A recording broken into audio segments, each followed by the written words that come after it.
छींक आना लगभग आम बात है, लेकिन छींक को रोकना बिल्कुल भी आम नहीं है।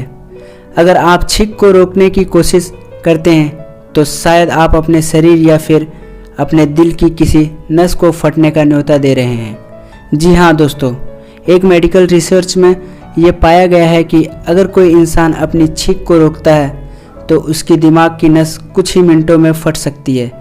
दोस्तों, अगली बार बात को ध्यान में रखते हुए आप छींक को कंट्रोल ना करें।